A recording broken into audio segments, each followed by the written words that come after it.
All right, get your brackets ready, friends, because March Madness is back. Selection Sunday saw an historic spread of teams join the big dance, and some of the choices are causing a bit of controversy. Let's bring in CBS Sports HQ analyst BJ Taylor to break this all down for us, joining us from Fort Lauderdale. Good to see you. What's the drama? What's the problem? My UCLA Bruins made it, which is always kind of a miracle for me, but what selections are people taking issue with?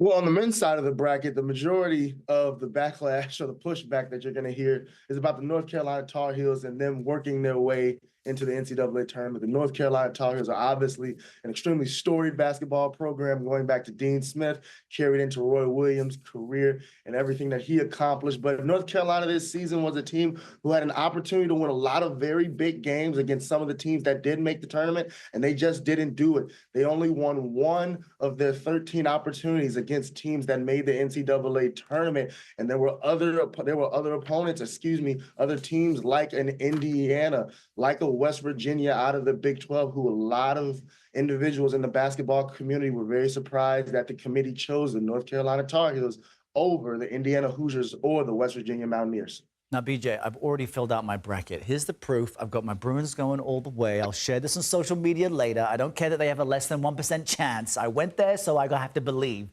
Who do you have going all the way, and how do you explain your choices? You know, this was a tough choice for me because the Auburn Tigers have been considered the best team in college basketball all season long. The Houston Cougars have done really well in the Big 12, but I'm going with the Duke Blue Devils and Cooper Flagg, all right? Cooper Flagg currently, as of last week, he got injured in the ACC tournament, but the expectation is that he will return for the first round of the NCAA tournament. And I think that his play as a sensational freshman, he has been the best player in college basketball all season long. I think him, along with a surrounding group of talented players around him, I think they have a real chance to make a deep run in March Madness. Now, this is my caveat. Anything can happen in March, right? Okay, so don't hold me to this. If Duke does not win, anything can happen in March. I just think the Duke Blue Devils out of the ACC have a great chance. Yeah, you make a great point, and I love to see underdogs and the upsets in March Madness. I think that's part of the thrill and the joy of picking your favorite teams and letting the underdogs, get through. Could an SEC school win the championship this year, do you think?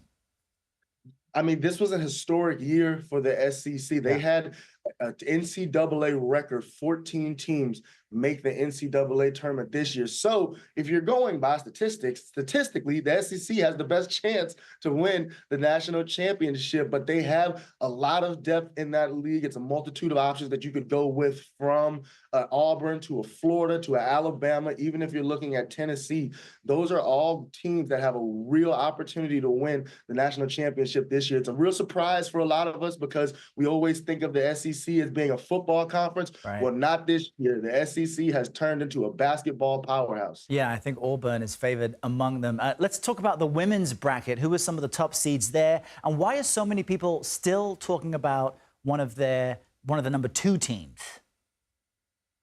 Well, when you look at the women's bracket, you got to look at South Carolina and Dawn Staley and what they've continued to do. There was a lot of talk yesterday about South Carolina not getting the number 1 overall seed over UCLA. It was considered that UCLA played a tougher all-around schedule and then you go over to USC with Juju Watkins, the most exciting player in all of women's college basketball. She's absolutely sensational. So I'm extremely excited for the women's tournament. I want to see if UConn and Paige Beckers in her senior year maybe can make a run as well to a national championship, get another one for Gino Auriemma. But just as the men's side of the bracket will be extremely exciting, the women's bracket will not let us down either. Those women are going to play extremely exceptional basketball. I'm very excited to see how it all shakes out. That's right. Truth. BJ Taylor, great to chat with you this morning. Thanks for joining us. Thank you guys for having me. Now, any of you right now planning on taking time off work to watch the tournament? It's not as controversial as you might think. You're not alone. A new survey shows 40% of fans admit to calling out sick during March Madness to take in all the action. It also found fans spend more than 2 hours per day checking scores. The survey claims that amounts to more than $20 billion in lost productivity, but increased fun.